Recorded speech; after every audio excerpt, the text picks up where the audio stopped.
Fabio Cocco, nuorese, con un passato nella Nuorese, oltre che nella Torres, nel Monastir.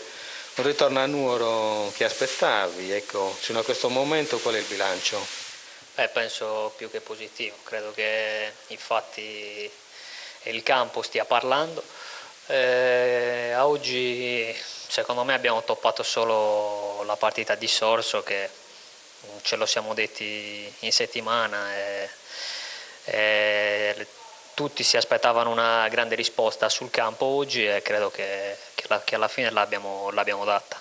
Oggi è una Nuorese forse anche più volitiva rispetto ad altre partite, forse qualcosa in più in fase di palleggio e anche alcune giocate diciamo di una certa importanza, sei d'accordo? È normale, perché comunque essendo un gruppo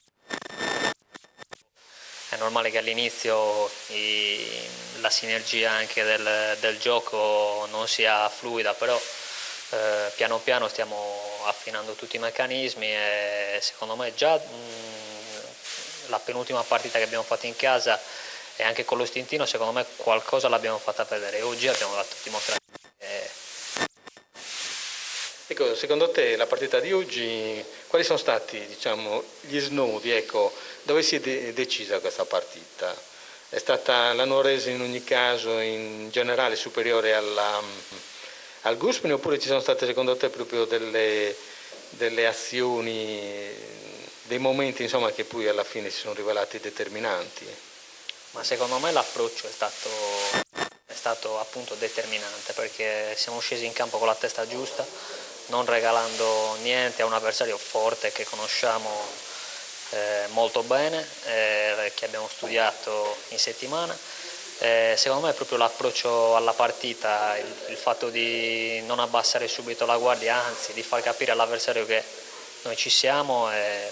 Secondo me questo è stato determinante. E poi sono arrivati i 2 gol molto belli tra l'altro e niente, lì abbiamo proprio messo i mattoni sul quale poi abbiamo costruito la partita. Il Muravera però va avanti a averle spiegate, come si suol dire, cioè a parte un pareggio ha sempre vinto, oggi un altro risultato importante, insomma è una formazione che sta tenendo tutte le promesse della partenza. Beh, certo, una squadra esagerata per questa categoria. Ero sicuro che avrebbero fatto molto bene. Oggi tra l'altro incontravano una squadra molto forte secondo me, che è il Samassi, che noi abbiamo già incontrato, e quindi ha dato l'ennesima prova di essere una squadra oltre che molto forte anche molto esperta. Ecco, secondo te quali sono i punti di forza del Muravera? Spostiamo un momento diciamo, l'attenzione proprio da casa nuorese, dalla casa della Nuorese e dalle cose della Nuorese. Ecco, i punti di forza del Muravera secondo te sono Meloni, Cadau, che sono giocatori che si conoscono, oppure ci sono altri elementi che magari non sono conosciuti al pubblico degli appassionati, che però in qualche modo potrebbero fare la differenza e magari la stanno già facendo? Sì, sono tanti. I giocatori che hanno importanti sono veramente tanti. Secondo me il punto di forza è l'attacco, perché hanno 5-6 giocatori nel reparto offensivo che giocherebbero in ogni squadra di questo campionato e anche in Serie D. Quindi secondo me il reparto più forte che hanno è quello. Ovviamente Giuseppe Meloni lo conosciamo tutti, perché è un ragazzo di Nuoro che ha fatto bene nella sua carriera e quindi lui è la ciliegina sulla torta, però attorno a lui hanno costruito una squadra veramente importante.